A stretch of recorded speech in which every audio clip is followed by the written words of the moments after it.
All right, another week of skiing. Look at this. It says snow. Oh, wait, let's read the details here. New snow accumulation less than a half an inch. Oh, new snow accumulation less than a half an inch. New snow 1 to 2, maybe Wednesday night. Chance of hey, check this out. I'm living in a trailer. Here's the thing. After I watched my folks die, and with my upper airway resistive syndrome thing, which is supposed to, on average, people live not much more than 62. I'm at 66 now.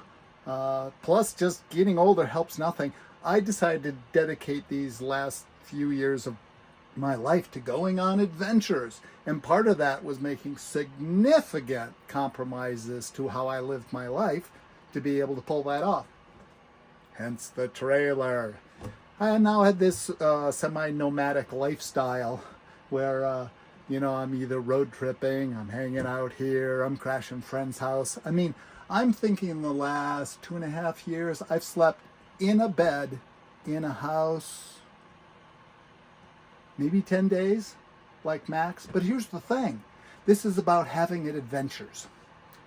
And here's where my problem is coming in, and hence my lack of enthusiasm, is going to a ski resort and skiing a few runs in historically the worst snow season ever, an adventure.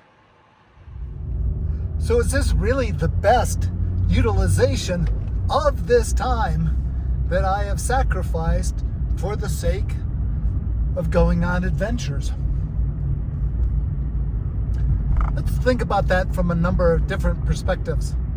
When I came up here the first time, driving up Loveland Pass like I am now, to go to Keystone to go skiing, the very first time, well, I was coming from Wisconsin. I was in my early 20s.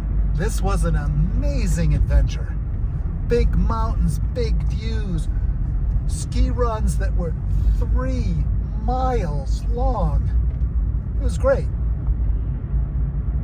Now, the second perspective, given that I've lived in Colorado now for, 25 years all told, to put in another day at a ski resort, especially as I pointed out, an historically bad snow year, is that an adventure? But let's go even farther. Are ski resorts an adventure?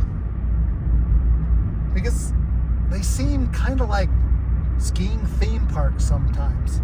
Now, when it comes to skiing, hiking up here to the top of the Continental Divide, skiing back down, that would really and truly be an adventure. The physical effort to get all the way up there, the challenge of the terrain to ski all the way back down, absolutely an adventure. On the other hand, to take one of these to the top of the mountain, to ski down a prepared, groomed run that's patrolled, and not only that, right here out of sight where you can't quite see it, is a lodge. I could go in there and get like a hamburger and a hot chocolate. Is that really an adventure? So, you might be saying, hey, if you want adventure, why don't you climb that mountain and ski back down? Well, the truth of the matter is with the historic lack of snow, there just isn't enough coverage to keep you off the rocks. So you could ski along and take a fall and go like, oh, I'm falling in snow.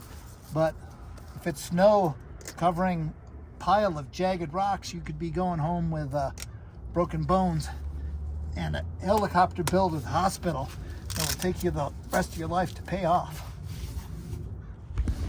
And there's another reason. At 66, with a respiratory condition, maybe those days of skinning up mountains, well, maybe they're over.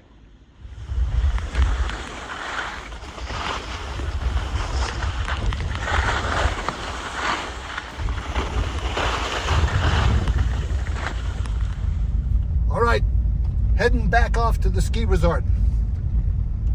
Let's think about adventure some more. What really makes an adventure an adventure? What makes it different from any other event in life that you might have? And my first thought was, well, novelty. It's a good place to start. Or perhaps physical challenge is involved in a lot of adventures. But I think more to the point and right on target is the idea of confronting the unknowable. That's where adventure really comes from. And think about it. The novelty of something is what? Because it is unknown. Because it is new. A new place or a new event that you're going to take place in. You don't know what's going to happen. Or in the case of physical challenge, well, then what happens?